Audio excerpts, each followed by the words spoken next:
Hello friends, welcome back to my channel. आज मैं आपके साथ में शेयर करने के लिए आई हूँ क्या, भाववाचक संज्ञा। ठीक है, भाववाचक संज्ञा। इससे पहले हम पढ़ चुके हैं व्यक्तिवाचक संज्ञा और जातिवाचक संज्ञा के बारे में। अब भाववाचक संज्ञा को हम देखेंगे कि भाववाचक संज्ञा जो है वो क्या होती है। इससे इसके अतिरिक्त कुछ संज्ञाएं न जातिवाचक होती हैं और ना ही व्यक्तिवाचक।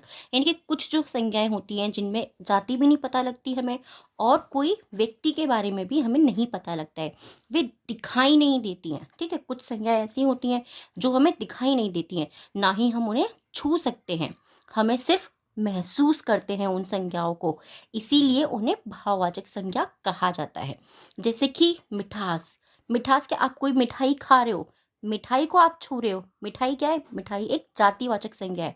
पर जो मिठास आपको महसूस हो रही है वो क्या है, वो भाववाचक संज्ञा है। गर्मी है, गर्मी आपको पता लगती है, जब पसीने आते हैं तब आपको लगता है कि हाँ गर्मी हो रही है।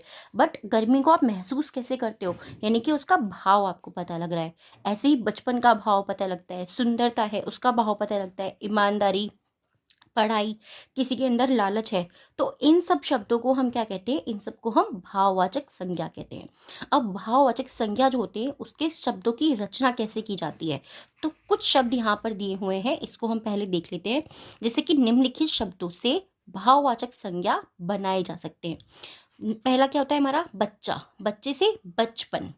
ठीक है, बूढ़ा, बुढ़ापा, माँ, माँ की ममता, सुंदर, सुंदरता, भला, भलाई, पढ़ना, पढ़ाई, चढ़ना, चढ़ाई, खुश, खुशी, गरम, गर्मी, मिठास, मिठाई, मिठास। मिठाई तो हमारा क्या है, मिठाई हमारी जातिवाचक संज्ञा है। बस मिठास क्या है, मिठास हमारा भाव है।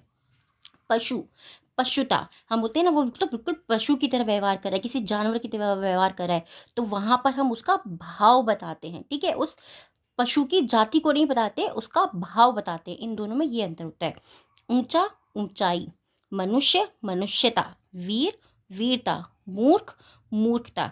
मुझे उम्मीद है ये आपको पसंद आया होगा। छोटे छोटे से टॉपिक कवर करें जिससे कि जब बच्चे पढ़ रहे हैं तो वो आसानी से इसको समझ आए। बहुत ज़्यादा पढ़ेंगे तो क्या होता है, याद नहीं होता। ये चीज़ मैं आपको हमेशा बोलती हूँ, थोड़ा पढ़ने से आपको वो लंबे समय तक याद रहता है। इसीलिए थोड़ा थोड़ा पढ़ते रहिए और याद करते रहिए। अगर आप चाहते हैं, इसके प्रश्न उत्तर भी हैं मेरे पास में, अगर आप चाहते हैं कि वो प्रश्न उत्तर मैं आपके साथ में शेयर करूँ तो आप मुझे कमेंट करके बता सकते हैं। ये एक्सरसाइज मैं पूरी आपके साथ में शेयर कर दूँगी। धन्यवाद।